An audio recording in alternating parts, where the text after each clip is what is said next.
bote na balandinion sur magazine Maman Bilanga magazine na Nathalie agriculture pêche élevage ne sabino sans bilanga moi to vivre ezate bilanga ne makambo bilanga ne vie kasi boko kama le na zabongo na tenia bilanga te na bebe mwana mboka na pesa kombo na ete to mekana ko beta masolo Nathalie agriculture ye musala na ezani na bilanga nasi liboso na bomona déjà ba semence eza kotonda sorti nyonso ya semence po eza na mokili oyo eza déjà liboso ya table mais na opesa kombo na ye te ye moko akose présente apesa biso kombo na molai mpe mosala oyo azali kosala na mboka na biso Nathalie agriculture bona na biso koleka ndenge nini ngai elongo na ye Mama Bilanga tolona tobokola basunga mwana eskaka mbote mama bonne santé et voilà banwane na esaki bino kele to beta masolo abi TV zonge lengi ebele bayebi ye ebele pe bayokaka ye maintenant bamona ye telelo vraiment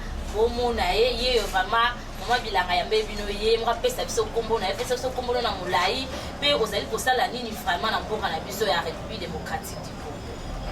Kombo na Mama Ana Luboloko na vai na Bruxelles na sala Bilanga awa pe na teka semence. Mande wala Mama Ana Lubi Mama Ana Lu babi Ana Lu oboyokaka boyoka na banzembo boyokaka dans semence ningisa kichasa yende notemeka na kosolwa na ye par rapport ya likanzi ya semence Mama Ana yebisa biso obandaka ndenge nini okoma idéal ezwaka wapo banda koteka ba semence awa na mboka Bon ngala mona nzambe ya ntango osambelaka nzambe ebinela kitaka biso nakutela kala bando kala ba enfant de la rue dans la place moi moi ya kala ngai bisinga bia ngana limi oteka bilamba te bilanga ti mamana nana vina kama mungu atika semence na ya tika biloko mo ba grain na bilanga mais uta ifela bio na poto ne mwana motana ko la kisangai ne na poto na semba recherche ba recherche ne kuta bina ba ninga musungo so kuta master na ba petit na nga propre gilet apela dès que on met dans ma solo boye à la Londres ah Gili ngala teka sema c'est beaucoup na sara bilanga ou ni coïncidence biso ba ta forme to linga bilamba mais ni to kota ma boti ya ba poto endinga na bambula ni to beti masolo makasi na Gili nga bidinga teka sema pe na lona yiba bite mama na ngai ni na bilanga na ta na 50 hectares ngabi oh nde makambo nebe Gili ko la Gili ba komo osomba atindela nga pe ba client kasi Mama Ana yebisa biso bande bala na esaka bino bilanga nde makambo oyo kane Ma Ana Lu ayebi komba pamba ayebi babi ye ayebi lamba nde kitendi nde loba mais akoti misala mabele bilanga kasi yebisa biso bando bandi kope ngwa bilanga ti lelo omumeli déjà to ezaka quelques semaines bien ba mois to ba ne place na kobeta masete malamu na kombi ya koumela komo ke ba 6 ans na bilanga nani ateka semence na bilanga za bangne na ndingo ba série kasi na 6 ans oyo beti wana toyebi ke 6 ans ezali sécurité ngana kobeta sete ba semence nini oyo vraiment ozoteka awa na mboka na biso eza ba semence nyonso to ezaka quelques semences oza limité to ndenge nini teka nyonso ndeti semence teka matungulu teka ya aubergine poivron dongo céleri poireau nyonso tunateka na ba semence locale pe ya biso moko pe awa dongo ba point noir pe ya poto nyonso tunateka naza sûr que ba semence na yo erata te ba toka osomba ba semence na est ba témoignage ezali 92% ya germination ojete bomoni yango racine makambo po nakoma distributeur ya racine eza italien monene j'espère que moto azomona racine ayebi bayebi racine donc 92% erataka te kasi otekaka ba semence no ndenge nini oza na ba point de vente to eza kaka wana ba client babe yango par téléphone mama to ana posta semence boye to ndenge place amekana kobeta mama sete malamu te na ba maison moko tateka semence tout domine naza na maison a na Dibaya 22 na Kasavubu na Éthiopie na maison na ngai na Selwe numéro 14 pour moi Ana Lu semence naza na maison na Oshwe 18 sur Éthiopie ana lu semence na ndenge na kepesi ko tina matadi na tomate.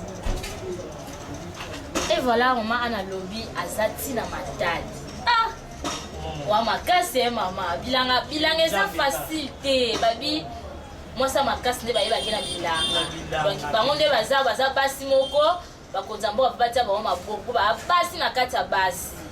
Yebisa na matadi olomwe ana Kinshasa oke na matadi ke boyo keti Lubumbashi lokwa ba vantire so on est ici loketi Lubumbashi ka ba pesa so exonération na matadi kuna sko vous adresse na bino kwa zo na matadi na ba ko za na tomate gar que na tomate ka pe na matadi wana bon kuta so le kika mvua lokolo na tomate omona biso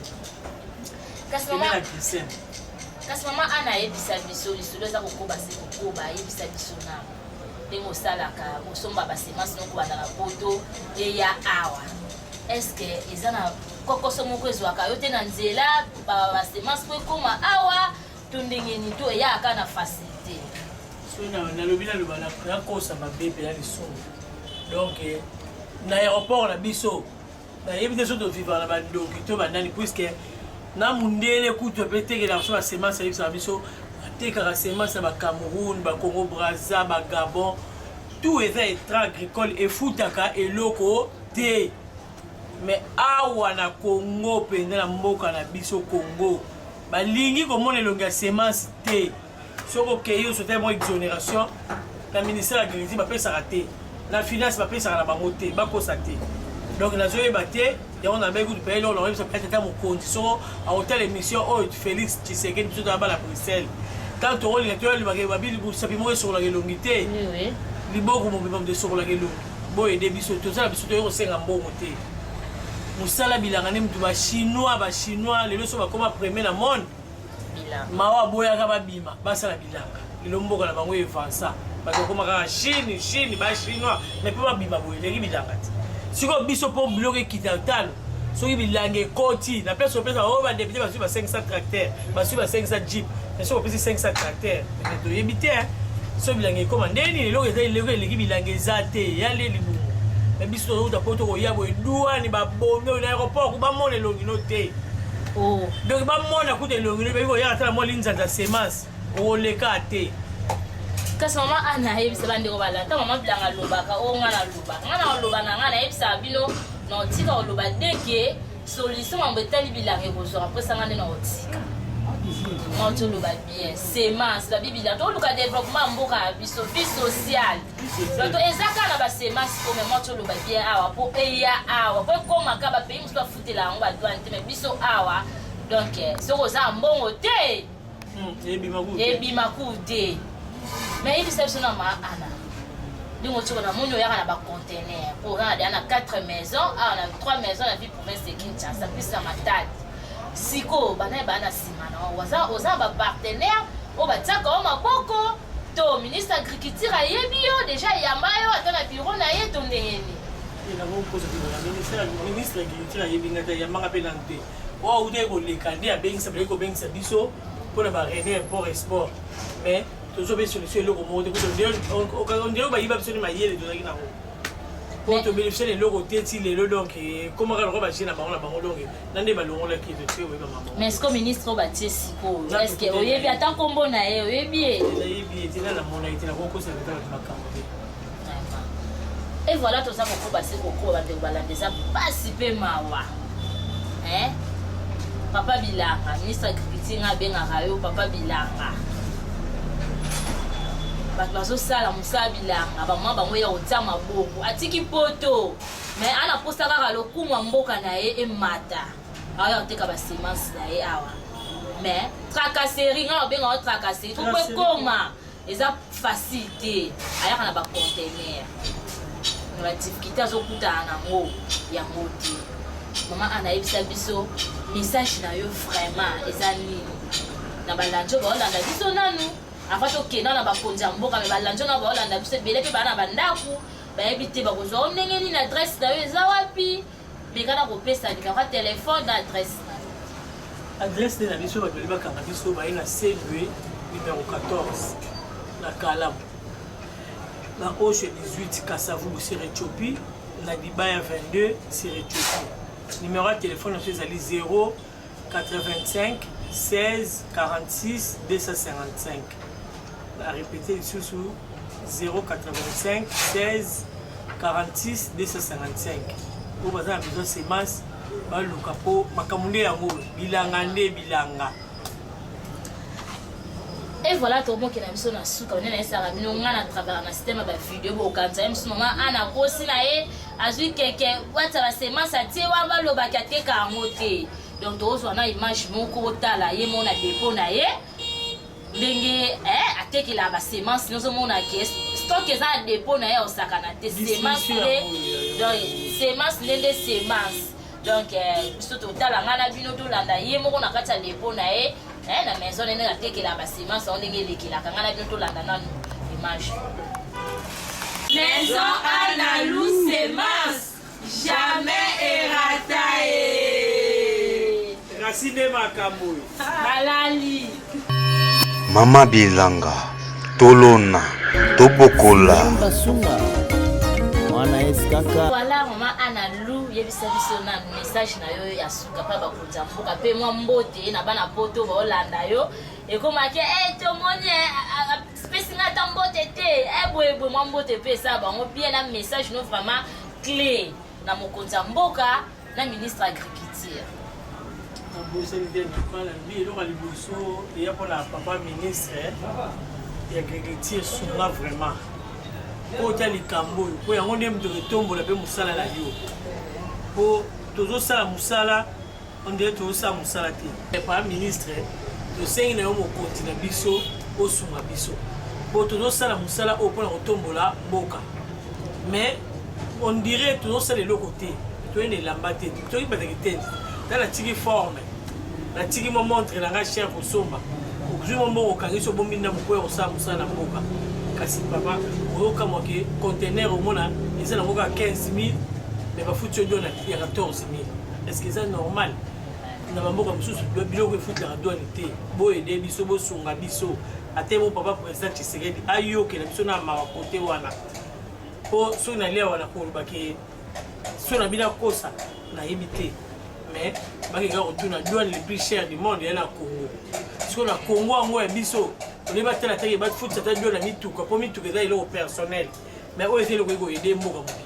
Et lié sa vie province. Il lié sa vie. Congo mobimba kutu Congo la bisoko. So il mudaka seli bila kaka manza do ça to tia awa. Et le ça hectare boni. Où est-ce que mon fils fois lié à se retrouver. Donc les camo be bobu de la personne habitumba. Pour l'aéroport on a les garalaises. Pour l'aéroport il y a comme le quoi. Donc na mudaye na diamba. Nanga mudaye na linza da semence. On va privilégier de me dire que c'est un anangile. Et on me donne la semence au Tigaliwana. Comme Gobanga, comme Golenga. Le temps qu'on a fait ce terrible, il y a une semence dans la soute. Je comme Golenga, mais c'est pas normal. Donc, beaucoup de les Cameroun. Moi, je suis en poto Hollande. On a un peu de vie pour ça. Ça va y aller. Balela, maman Analou. Donc, moi, je suis ça va bien. Mama Bilanga. Tolona, Tobokola. Mwana eskaka.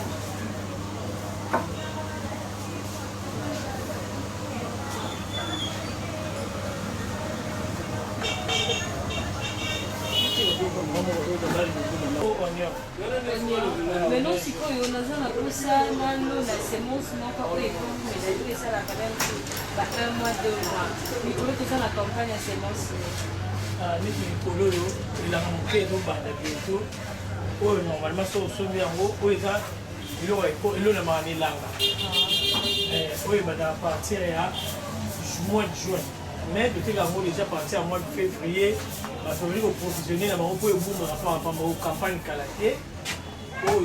Les piments, minéraux. Et vous avez Italie, le piment piquant, mais on a vu la photo qu'on a parlé, on a un piment, il y a un tillé, il y a 50 grammes. Ils sont en train de piment promotionnel, pour avoir Californie. Et là, on a appelé les lala, on est à boule et à moyo. Yolo on est, il y a moyo et à boule. C'est que oyo mibale eza différent, eza yolo c'est que oyo eza ya mbula, oyo eza elanga. Ya elanga. Mo California mo yolo onde. On appelle la céleri, on appelle la chou, copenac, chou de Chine, on appelle la chou, on a pastèque, on a ndembi. Pastèque il y a deux sortes. On est au bon moment où keboye, na oyo munene léopard, on solaire la photo on a munene. C'est que ça va ma graine de mon côté. Et la graine de mon côté. Pastèque léopard est vraiment munene boye. Bo na kuna ya ngom kedaka mo boule. On appelle la climat doux. Il y a rouge poivron. Pour ce ça avec ça va fête. On a au kata marronné au terme kabu. Tu as la concombre, tu as la courgette. Tu appelles la gombo. Donc tout ça la nuance. Tout ça puis la tomate. La tomate caraïbe. Il y a la station, ils ont même monté, ils ont même produit. Même produit, ils ont 25 grammes, on appelle 10 grammes d'eau. On appelle la tomate Roma, la tomate Saint-Pierre. Poivron, il y a Mickey, il y a 25 grammes pesali. Aubergine, il y a 25 grammes, 10 grammes pesali. Tout le monde a aubergine, il y a 25 grammes. Mais là, le prix promotionnel, il y a un camicolo, il y a un awa. Il y a un prix qui est il y a poivron. Il y a moni, il y a la maison, semence à la loup, à Osepela. Il y a un prix qui est tout ça fait engrais, il y a un prix à tal malam. Sur au sombi, 20 boîtes, tu peux sur le prix promotionnel. Je peux surveiller ça chez moi encore. Ma maman va se plaindre, ma maman bilanga, oye! Ma maman bilanga, oye! Tu reviens de la bilanga. Ma camoule yango. Prix promotionnel, sombi 20 boîtes, ma cabelle au sachet 25 grammes. Boya et belé, chez Anna Lou, na matali toza, na tomate, awa, tu vois la Dibaye 22. Kassavou sur Éthiopie, tu as la Osho 18 sur Éthiopie, tu as la scène de 14 dans la commune de Kalab. Maman bilanga, maison Anna Lou, c'est bon, c'est celle d'une promotion il y a pour avant. Maman bilanga, maison Anna Lou, c'est bon, c'est celle d'une promotion il y a pour avant, marque KD. Au sommet 10 boîtes, tu peux sur boîte encore offert. Promotion au banda, les lotis le 31 décembre. Promotion de celle pour la fête à fin de l'année. Au sommet 10 boîtes, tu peux sur moko offert. Oh, on est à la maison Anna Lou, moko, mon boudel labino, mon ninga labino, bolon à halaye. Tout ça promotion, il y a maison à biso. Tout ça la semence, il y a KD, il y a poivron. Au sommet 10 boîtes, la pension moko gratuit. Et c'est monté. On se ça sur le 31 décembre avant qu'on a 2022 pour tout Kabouanae. Maison Anna Lou semence jamais erratae. Racine Makamou. Malali. Et voilà mbote na balandinyo sur magazine Maman Bilanga magazine na Nathalie Agripiti pêche élevage ne sabino sans bilanga moyen to vivre ezate bilanga ne makambilanga ne vie kasi boko lena za bongo na tenia bilanga te na bebe mwana mboka na pesa kombo na ete to mekana ko beta masolo Nathalie Agripiti ye musala na ezani na bilanga nasi liboso na bomona déjà ba semence eza kotonda sorti nyonso semence po eza na mokili oyo eza déjà liboso ya table mais na opesa kombo na ete ingwa ko se présenter apesa biso kombo na molai pe mosala wazali kosala na mboka na biso Nathalie Agripiti bona na biso koleka ndenge nini ngai elongo na ye Mama Bilanga tolona tobokola Basunga mwana eskaka mbote mama bonne santé Santé bien. et voilà banwana na esa kibino kele to beta masolo abi TV zonge lengi ebele bayebi ye ebele pe bayokaka ye maintenant bamona ye tele vraiment bomona ye vraiment Maman Bilanga yambe bino ye mwa pesa biso kombo na ye pesa biso kombo na molai pe ozali kosala nini vraiment na mboka na biso ya République démocratique du Congo. Kombo na Maman Anna Luboloko na vai na Bruxelles na sala bilanga awa pe na teka la semence. Bande wala Maman Anna Lobi Maman Anna Lou babi Anna Lou oboyo kaka boyoka na banzembo oyo kaka dans semence oyo ningisa Kinshasa yende mais to mekana kosoloa na ye par rapport ya likanzi ya semence mama ana yebisa biso obataka ndenge nini okoma idée ezwaka wa po banda koteka ba semence awa na mboka bon ngala mona nzambe ta osambela ka nzambe binela kita biso na kutela kana bandu kama ba enfant de la vie dans la place moi moya kana ngai bisinga bia ngana limi oteka bilamba te bilanga ti mamana nana vina kama Mungu atika semence ya tika biloko mo ba grena bilanga mais uta ifela bio na poto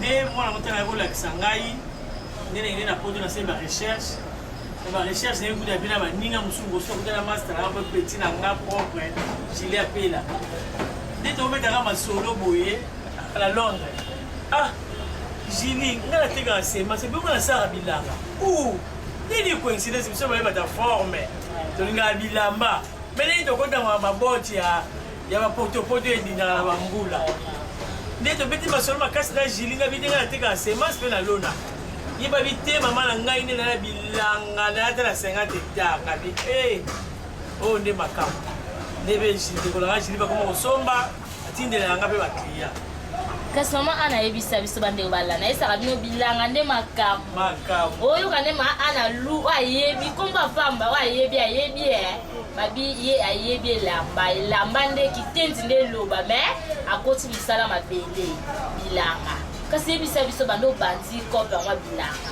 ti lelo omumeli déjà to ezaka quelques semaines bien ba mois to bane place na kobeta masete malamu na kombi ya koumela komo ke ba 6 ans na bilanga nani ateka semence na bilanga za ba ngena ndingo basiri kasi na 6 ans oyo beti wana toyebi ke 6 ans ezali sécurité ngana kobeta sete ba semence ni oyo vraiment ozoteka awa na mboka na biso eza ba semence nyonso to ezaka quelques semences oza limité to ndenge nini teka nyonso ndeti semence teka matungulu teka ya aubergine poivron dongo céleri poireau nyonso tunateka na ba semence locale pe ya biso moko pe awa badongo arbre point noir pe ya poto nyonso tunateka naza sire ke basemence na yo erataka te bato baka kosomba basemence parceke batémoignage ezali 92% ya germination otie te bomoni yango rasi nde makambo mpo nakoma distributeur ya rasi eza italien monene j'espère ke moto azomona rasi bayebi rasi donc 92% erataka te kasi otekaka basemence no ndenge nini oza na bapoint de vente to eza kaka wana baclient babe yango par téléphone mama toza na posa semence boye to ndenge place amekana kobeta mama sete malamu te na bamaison moko batekaka semence kudu mine naza na maison awa na Dibaya 22 na Kasavubu na Éthiopie na maison na ngai na Sendwe numéro 14 omonaka ana lu semence naza na maison na Oshwe 18 sur Éthiopie ana lu semence na ndenge na kepesi koti na matadi na tomate et voilà mama ana lobi azati na matadi wa makasi mama bilanga eza facile te babi mwasa makasi nde bayebaki na bilanga donc bango nde baza basi moko banina na mwana na ngai oyo atianga poa mpo mosala epusana grafere assurance ye nde moto epesaka mwa mayele biso ba AGC ye naso mosala mosusu okoka te eza babi place osukeli mosusu mwana mpa kokopusa bamama oyo tosambelaka nabosi pete mobali na ngai boshokaba eyo yango wana gilet apela de moi namoi nde na kolobela te mpo wana mama bilanga mama combattante naza mama bacombattante ebele toyo bana poto ebele baosala babilanga a na mboka na biso naboseni kopesa bino mbote te naboseni te yanga joli mayala basanga foire na mosika emiko akala ete mabilama sera malonda naboseni bino te oza ebele me na motema boza donc nasepeli mingi nzambe kaka pambola mpo toyabala nzambe nabosi mpe paster na ngai te géri na Bruxelles na maître Kazi. Merci maman. Et voilà, tu comme n'as na suka na mama bilanga na olemba olobate mambo boy. Ona lobate na loba kaka na loba kaka ba bilanga ne makambo so ndo sala ke. Na esa bino so ko liete na bureau wana oko sate. So ana lu aina semence te to lonité donc mboke ko développer te président de la République papa na ebi ke osamusa na bien. Mais quand vous m'avez la pour bilanga ne yango de simbi mboka waka vous mis au ministère de l'agriculture est-ce que bazo sala musala bon comme il faut ministre de l'agriculture papa na ebike musala o domaine oyo ozawana ya facilité mais ndeti makamba bato bazana ba semence na moi belle baza tunga ko facilité parce que bango ne bazo sala ke production sala mama kasi na mboka ana lo cholo balkamo très important ouais ça 25 grammes mais so ko loni yango na 1 hectare et binsolo combien de sacs aubergine pour moi mama bilanga ngamo comme personne sala ka bilanga et binsolo combien de sacs aubergine. Maintenant, bazo ya tracasserie zolé comme casse to rozula wapi. Mais quand on va revoir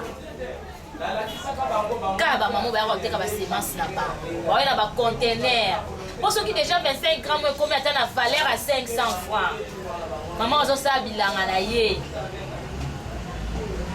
Na selemba kuna na se ozo sa bilanga na ye na kimwenza kuna ozo na facilité au somba semence parce que semence n'est pas simbi bilanga en plus la semence a avantage dans moi ça qui est raté et ça déjà bien traité ministre de l'agriculture vraiment waka vraiment mis na yo awa mamba bilanga vraiment côté la carte okenda ka ba côté moko boye est-ce que aussi maman ba cible nyonso kenda ba côté nyonso bato bateka ba semence to oketa maman bazo sa bilanga ba bato bazo teka ba semence est-ce que olandela ka bango vraiment mingi olobeza te ngana oloba kaka ti solution nango ekozwa nayebisaki yo ministre excellence nayebisaki yo soki olandi makambo eleka ya malamu obete mabombe soki olandi ya mabe biso mpe mama bilanga tokolemba te tokoloba kaka biso kutu tokufa na biso deja mpo bilanga nde makambo vie ezaka na bilanga otikanga napesa merci na mama ana lu oyo arépondaki na invitation na biso mokola lelo na ndenge ayambi biso napesi ma merci mingi na bandeko nyonso bazali kotravaille na fondation ana lu napesi bino merci napesi mpe merci na équipe nanga oyo batambola na bango partout Silon Finjus des images qui parle Charlie Vita cameraman nanga mondele aza wana donc napesi bino merci bandeko nyonso bazwaka ntango komela mama bilanga kobenga mama bilanga pati bolenge na bosani yo pete kuna ya Belgique mama Julie apela donc na bosani yo te bambote ebele courage kaka na mosala kitoko bosala ya bilanga so omoni ke sepe so contacte so numéro eza affiché biso bekra na bino partout kozala tokoya mpe tokosala mosala ngai na bino tokuta numéro ozali koya